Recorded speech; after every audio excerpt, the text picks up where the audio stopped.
Pratiquement tout le monde sur Terre, quelle que soit sa religion ou sa nationalité, reconnaît qu'il y a une sorte de lutte qui fait rage dans le monde qui nous entoure, entre les forces du bien et du mal. Une lutte colossale entre la lumière et l'obscurité, la vérité et l'erreur, l'oppression et la liberté, le bien et le mal, et ultimement, la vie et la mort. Quelle histoire se cache derrière ce paradoxe flagrant? De nombreuses religions, y compris la Bible, enseignent qu'au-delà du voile en 3 dimensions de notre monde physique, existe un autre monde spirituel très réel que nous ne voyons pas. Dans ce domaine invisible qui nous entoure constamment, une bataille titanesque se livre entre le héros suprême vertueux et l'infâme méchant par excellence. La grande question est la suivante. Qui en sont les principaux protagonistes et où, quand et comment cette crise cosmique a-t-elle commencé? C'est le plus grand mystère de tous les temps et l'histoire vraie la plus incroyable qui ait jamais été racontée. Cette crise touche maintenant chaque personne sur Terre. Oui, chaque personne.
L'histoire humaine a été criblée de scènes de guerre, et chaque personne a connu le conflit. Mais pour comprendre l'origine du mal, nous devons remonter le temps, jusqu'à la toute première guerre de l'univers. Parce que cette bataille n'a pas eu lieu sur Terre. Avant même que notre monde ait existé, il y eut une guerre dans le ciel. Même les mots « la guerre dans le ciel » sonnent comme le paradoxe suprême. C'est presque inimaginable pour nous qu'il puisse y avoir une bataille et une lutte parmi les êtres parfaits de Dieu au paradis. Que pourrait être la cause de ce conflit céleste? Heureusement, un livre ancien appelé la Bible nous donne assez de détails afin que nous puissions établir un étonnant compte-rendu. Bien que tragique, c'est aussi une histoire d'amour incroyable qui s'étend à travers les âges, touchant personnellement vous et moi et chaque individu sur Terre. Notre histoire commence il y a bien longtemps dans le centre de l'univers, dans un lieu appelé le ciel, rempli d'êtres angéliques, enchantés de remplir la volonté de Dieu. Sous le juste et le bien-aimé gouvernement du Créateur, tout le ciel jouissait d'une existence de joie et de bonheur parfait. Le prince suprême du ciel et commandant des anges était le Tout-Puissant et le Fils aimé de Dieu. La plupart le connaissent de par le nom qu'il a pris quand il est venu sur terre, Jésus. Il ne faisait qu'un de but et d'esprit avec Dieu le Père. Le ciel, conformément à l'autorité compatissante du Père, du Fils et de l'Esprit, s'est avéré être un endroit de merveille, de paix et de joie. Pour mener à bien les ordres de Dieu, la Trinité était entourée d'un océan virtuel d'innombrables ministres d'esprit appelés les séraphins et les chérubins, ou plus communément connus en tant qu'anges. Ces créatures puissantes et intelligentes ont trouvé leur plus grande joie en faisant l'offre du Tout-Puissant. Mais Dieu a créé un ange extraordinaire pour servir de chef à l'entière foule céleste. La Bible nous dit que son nom était Lucifer, qui signifie porteur de lumière. Ce chérubin était le plus grand être créé par Dieu et a tenu la position la plus proche du trône de Dieu, directement sous Jésus dans l'autorité céleste.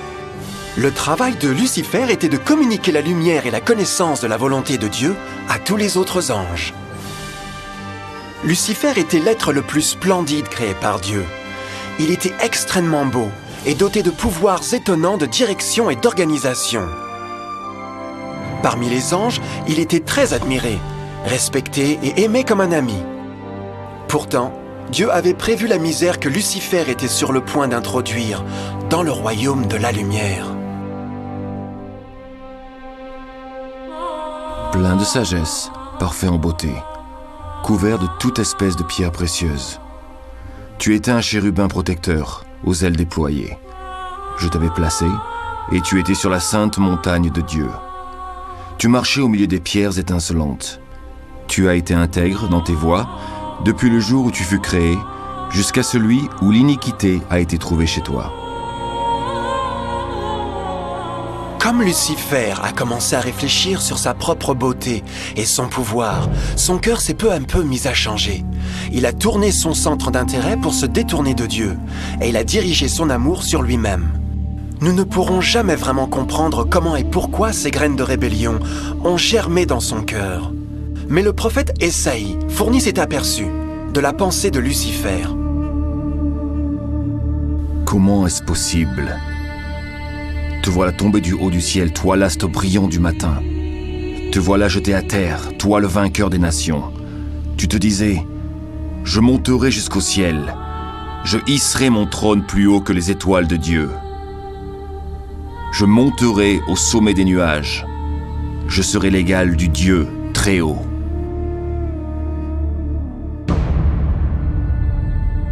Lucifer a progressivement commencé à convoiter le pouvoir de Dieu, mais pas son caractère.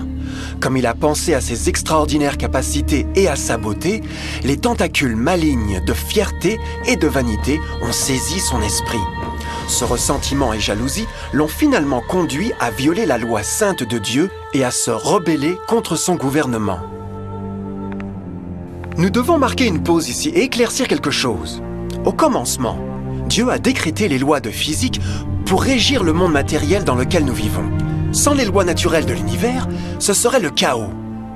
De la même manière, la loi morale de Dieu a toujours assuré la sécurité et la stabilité dans le cosmos. Certains croient que les 10 commandements n'ont pas existé, jusqu'à ce que le Seigneur les ait livrés à Moïse sur le mont du Sinaï. Mais l'Écriture nous enseigne que les principes de la loi de Dieu ont existé à travers l'éternité, car ils sont le fondement même de son royaume céleste d'amour. Toutes ces ordonnances sont véritables, affermies pour l'éternité, faites avec fidélité et droiture. Les 10 commandements sont un résumé du caractère d'amour de Dieu. Les 4 premiers commandements décrivent qui est Dieu, son pouvoir, son territoire et son autorité.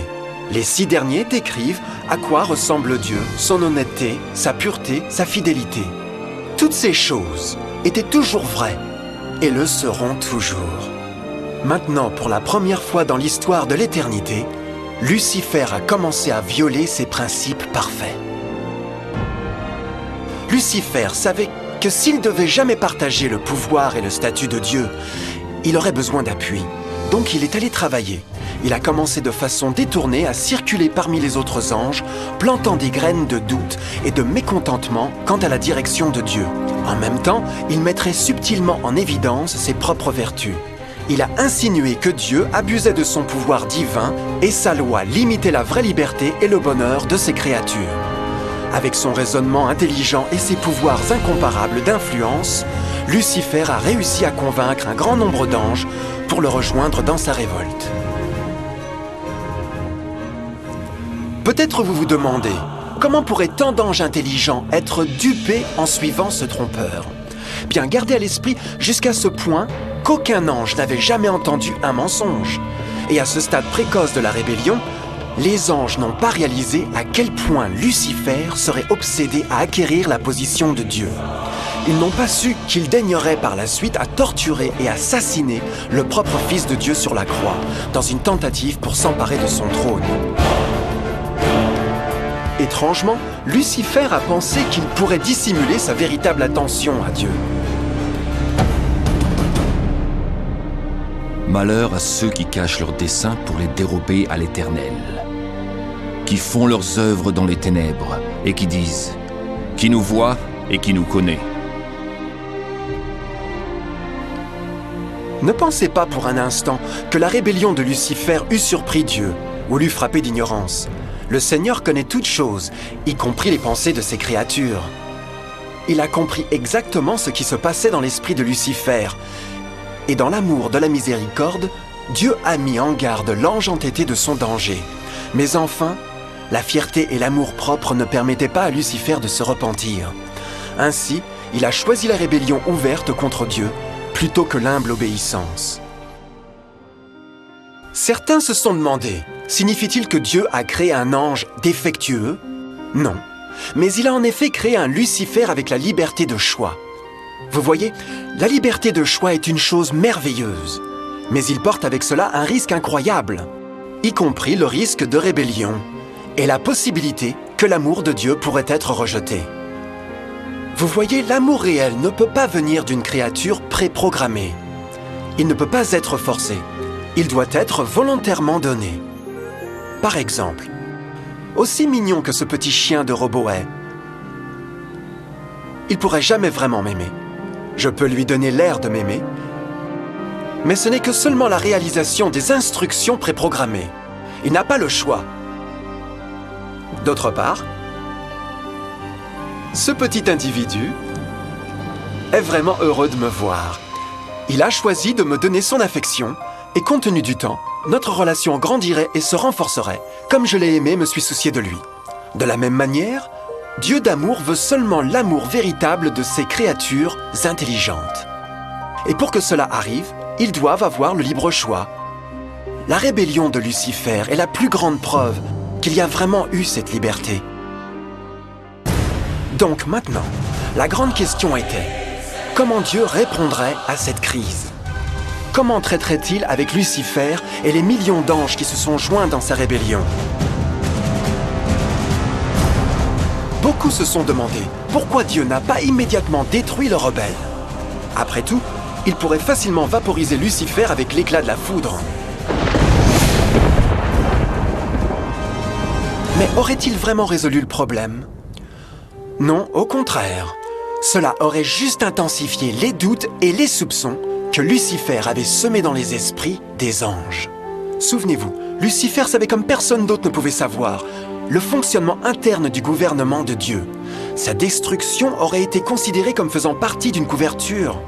Et la crainte de représailles, plutôt que l'amour, serait devenue la raison motivante de servir Dieu.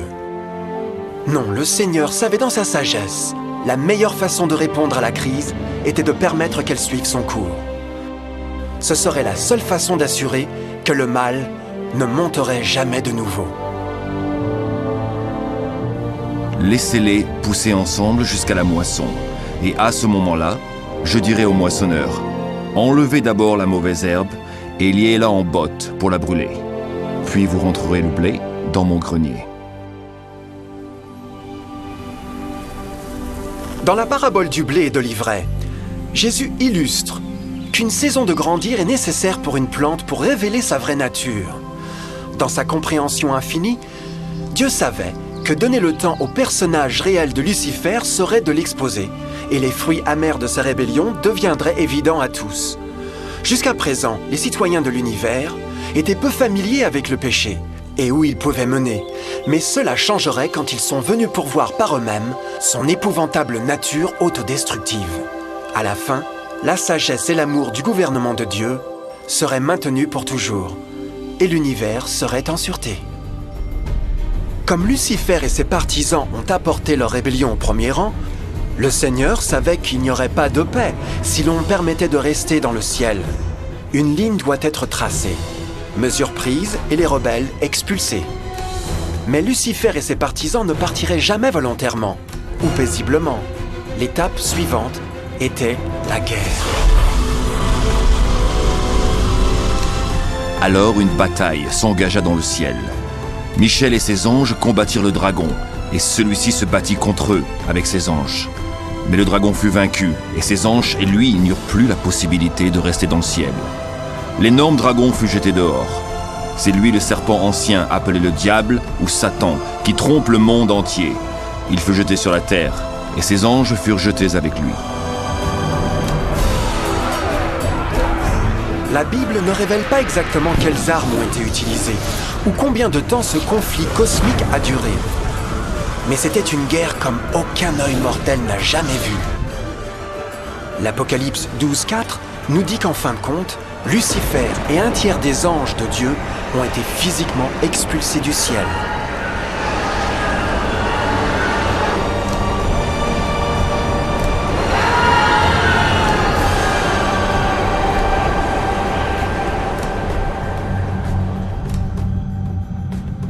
Mais que se passera-t-il ensuite ? Lucifer avait maintenant des milliers d'anges de son côté, mais il avait besoin d'une plateforme d'action pour continuer sa révolte. Bientôt, bien trop tôt, l'univers commencerait à comprendre comment pénibles et coûteux les salaires du péché pourraient être. Car la guerre n'était pas finie, elle venait de commencer. Lucifer, le porteur de lumière, était maintenant devenu Satan, l'adversaire.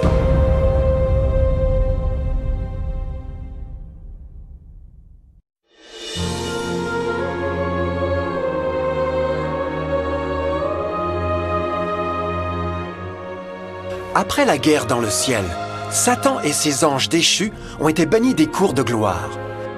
Pendant un certain temps, le diable et ses démons ont erré par l'univers cherchant sans succès des mondes pour s'associer avec eux dans leur rébellion. Pendant ce temps-là, le cœur de Dieu eut profondément senti le vide créé par la perte de Lucifer et ses anges. Ainsi le Père, le Fils et le Saint-Esprit sont revenus à leur travail préféré, le merveilleux travail de création. Ils ont décidé de faire un nouveau monde rempli d'une myriade de créatures étonnantes et diverses à aimer. Ce nouveau monde serait unique parce que les créatures principales seraient faites en la propre image de Dieu. Pour eux, le Seigneur donnerait aussi la dominion de cette nouvelle planète que nous connaissons maintenant comme la Terre. Au commencement, Dieu créa le ciel et la terre. Dieu constata que tout ce qu'il avait fait était une très bonne chose. Quelle vue impressionnante à contempler! Dieu formant un tout nouveau monde, notre planète, la Terre. Et avec chaque merveilleux jour de la semaine de création, quelque chose de nouveau et spectaculaire surgit brusquement de la scène. Par exemple, au 3e jour, Dieu a parlé et la belle végétation abondante jaillit dans l'existence. Les plantes de toutes les couleurs, de formes et de tailles. Le 5e jour, le monde a été rempli d'éblouissantes créatures exotiques, qui pouvaient ou monter à travers le ciel ou naviguer librement par les eaux bleues. Et certains pouvaient faire les deux. Le 6e jour, l'introduction d'une vaste et grande diversité d'animaux terrestres. De l'éléphant géant au tamia minuscule, chacun trouvèrent une maison sur la nouvelle planète et un endroit pour vivre en harmonie avec le reste de la création. Et ainsi le 6e jour, Dieu créa l'homme. Dieu dit enfin, « Faisons les êtres humains, qu'ils soient comme une image de nous. » Le Seigneur Dieu prit de la poussière du sol et en façonna un être humain. Puis il lui insuffla dans les narines le souffle de vie, et cet être humain devint vivant. Ensuite le Seigneur Dieu planta un jardin au pays d'Éden, là-bas, vers l'est, pour y mettre l'être humain qu'il avait façonné.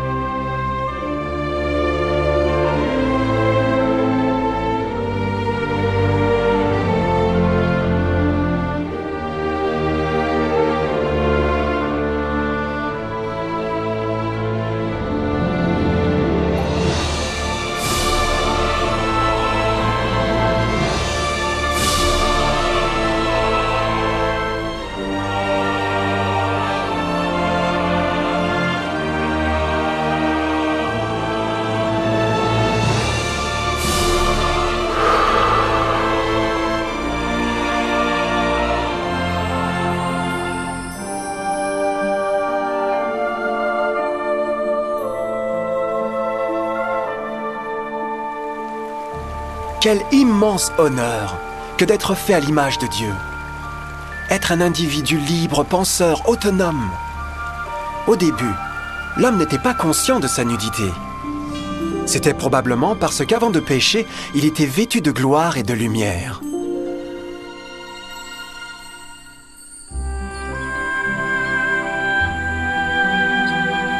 Dieu a aussi créé le compagnon idéal pour Adam, sa belle femme Ève.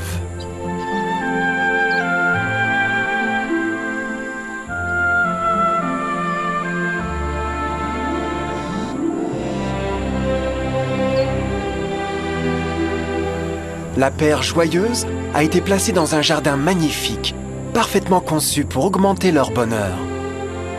Pour Adam et Ève et les autres créatures de la terre, ce fut aussi un privilège divin donné de procréer à leur propre image.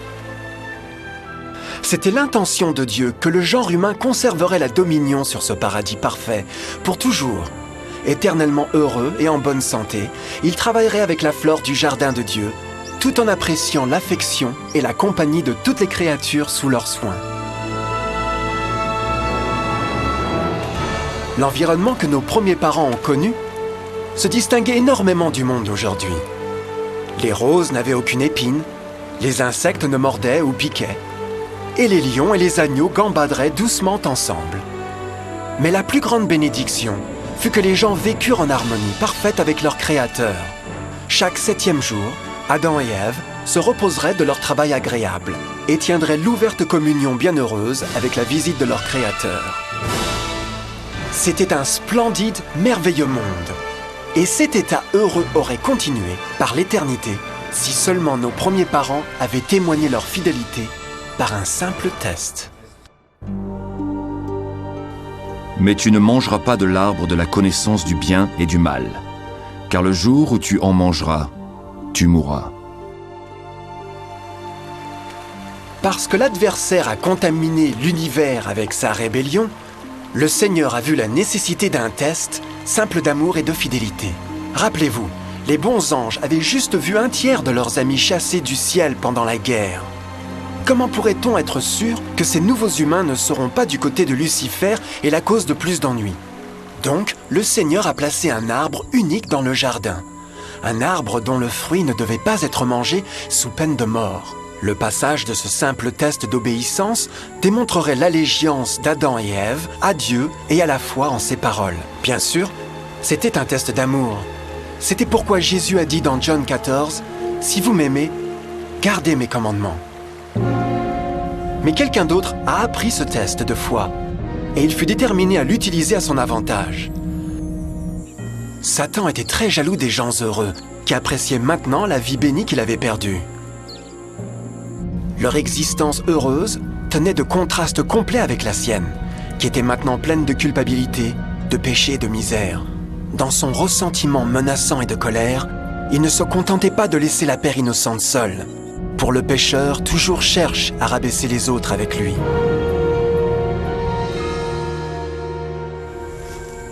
Et alors un jour, comme Ève s'engagea dans son travail agréable, elle se trouva seule et dangereusement près de l'arbre défendu.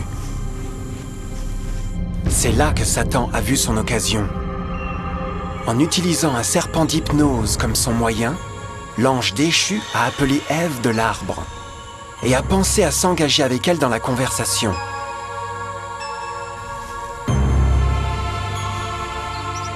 Ces mots charmants ont été soigneusement calculés pour inspirer une méfiance envers Dieu.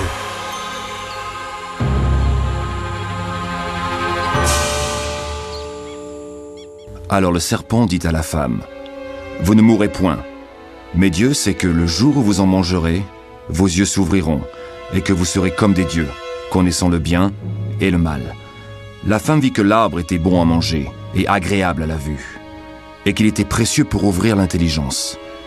Elle prit de son fruit et en mangea. Elle en donna aussi à son mari, qui était auprès d'elle, et il en mangea.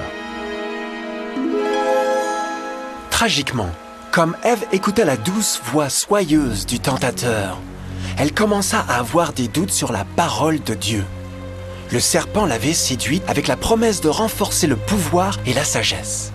Elle l'a trouvé séduisant, Après tout, le fruit avait apparemment donné au serpent la capacité de parler. Quels autres pouvoirs pourrait-il lui donner? Et alors, bien qu'elle venait juste de rencontrer le serpent, elle eut confiance en ses paroles au-dessus de Dieu, qui l'avait créé et lui avait fourni sa maison au paradis. Donc, Ève a mangé le fruit interdit. Et peu après, a persuadé son mari pour en faire de même. Adam aurait pu choisir de rester loyal envers Dieu, mais il a mis son amour pour sa femme au-dessus de son amour pour Dieu. Comme nos premiers parents ont donné leur allégeance à l'ennemi, la dominion de la terre a été revendiquée par Satan. Vous le savez bien. Si vous vous mettez au service de quelqu'un pour lui obéir, vous devenez les esclaves du maître auquel vous obéissez. Personne ne peut servir de maître.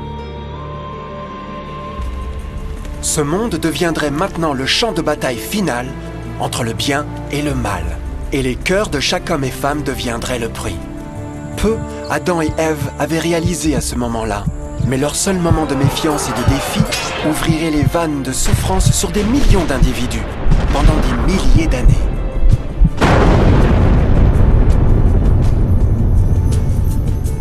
C'est pourquoi, comme par un seul homme, le péché est entré dans le monde. Et par le péché, la mort. Et qu'ainsi la mort s'est étendue sur tous les hommes, parce que tous ont péché. Nos premiers parents ont bientôt commencé à faire face aux terribles résultats de leur péché. Dans leur saint état, Adam et Ève rougeoyaient avec les robes de gloire. Après qu'ils eurent péché, ces robes naturelles de lumière se sont effacées et sont devenues mortifiées par le sens de leur nudité. La honte et la crainte ont remplacé leur joie et paix, et ils ont cherché à couvrir leur nudité de feuilles. Ils se sont maintenant aussi trouvés sous l'influence constante du diable. Céder à la tentation a affaibli leur vraie nature, et Satan avait gagné un nouveau pouvoir sur l'humanité. Le peuple ne pouvait plus résister aux tentations du diable par leur propre force. Finalement, et le plus terrifiant, ils se sont trouvés vivant sous une menace de condamnation à mort. Dieu les avait avertis que la désobéissance apporterait la mort. Ils avaient déjà éprouvé la mort spirituelle. Combien de temps faudrait-il pour qu'ils souffrent de la mort physique aussi bien? À ce point, leur avenir ne tenait à rien qu'obscurité et désespoir. C'est ainsi qu'il chassa Adam, et il mit à l'orient du jardin d'Éden les chérubins qui agitent une épée flamboyante pour garder le chemin de l'arbre de vie. Tout comme le péché avait causé l'expulsion des anges déchus de leur maison céleste, maintenant, à cause de leur désobéissance, Adam et Ève furent chassés de leur maison du jardin au paradis. Tout autour d'eux changeait rapidement, et l'humanité s'est trouvée susceptible au chagrin d'amour, maladie et finalement la mort. Même les animaux et les plantes ont été affectés par l'épouvantable malédiction. Les épines et les chardons apparurent maintenant sur des arbres et des fleurs, et les animaux qui autrefois étaient doux ont commencé à tuer et à se dévorer. Le pire résultat fut que le péché avait séparé l'humanité de Dieu.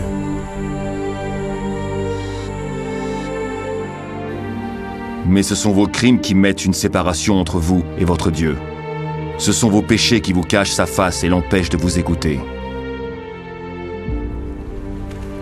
À la création, à Adam et Ève ont été donnés l'honneur de converser avec les anges, et même Dieu le Fils, face à face. Mais Dieu est si parfaitement pur et saint qu'aucun mal ne peut exister en sa présence. Maintenant que les premiers humains avaient péché, Dieu retira sa sainte présence d'eux pour leur propre protection. Le péché avait brûlé une cataracte sur l'âme de l'homme, ainsi il ne pouvait plus voir la dimension spirituelle. Désormais, la communication directe avec le ciel serait limitée. Alors que toutes ces malédictions tombèrent sur Adam et Ève, le cœur du Seigneur était transformé avec une tendre compassion. La loi qu'ils avaient transgressée ne pouvait pas être changée pour les sauver, car c'est aussi sacré et immuable que Dieu lui-même. Le Seigneur savait qu'il n'y avait qu'une seule façon pour l'homme de se repentir. Ainsi, un plan a été révélé, né du même cœur de Dieu, un plan pour sauver l'homme de son rendez-vous avec la mort éternelle et rétablir tout ce qu'il avait perdu par le péché. Ce serait un effort étonnant dans sa profondeur, portée et puissance.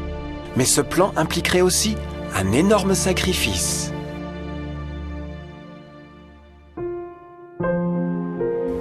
Voici comment Dieu a manifesté son amour pour nous. Il a envoyé son Fils unique dans le monde afin que nous ayons la vraie vie par lui. Et l'amour consiste en ceci. Ce n'est pas nous qui avons aimé Dieu, mais c'est lui qui nous a aimés. Il a envoyé son Fils qui s'est offert en sacrifice pour le pardon de nos péchés. L'Écriture sainte enseigne clairement, dans Romains 6, 23, que le salaire du péché est la mort. La loi brisée exigeait la vie du pécheur. Et il n'y avait seulement qu'un dans tout l'univers qui pourrait être qualifié comme le remplaçant de l'humanité. Seul le Créateur pourrait payer la dette de ses créatures en étant debout à leur place. Ainsi, Jésus-Christ, le Fils de Dieu, a volontairement consenti à quitter la pureté, la gloire et la sécurité du ciel. Il viendrait à mourir en tant qu'homme sur cette mauvaise planète renégate. Il serait né comme un bébé innocent sans défense, supporterait une vie de douleur et de honte, néanmoins aurait une vie parfaite et victorieuse. Finalement, il mourrait d'une mort humiliante pour être debout comme un remplaçant de l'humanité tombée. Par son sacrifice, on pourrait étonnamment offrir à l'humanité encore une chance à la vie éternelle. Son sang fournirait la rançon pour le monde qui aurait été enlevé par Satan. Ce merveilleux plan de rédemption a été graphiquement illustré dans le système de sacrifice animal ordonné par Dieu après la chute de l'homme. Le Seigneur avait averti Adam et Ève qu'ils mourraient le jour où ils mangeraient le fruit défendu. Aussi, comment se faisait-il qu'ils sont restés en vie? La Bible nous dit que sitôt après leur péché, Dieu a fourni vêtements pour eux en forme de peau animale. C'est digne de remarquer que l'Apocalypse se réfère à Jésus-Christ comme l'agneau tué dès la fondation du monde. Ceci indique qu'un agneau a été tué ce jour-là pour empêcher leur mort immédiate. Par la foi, dans ce sacrifice, leur condamnation à mort a été symboliquement transférée d'eux à la créature innocente. L'agneau était bien sûr une représentation de Jésus.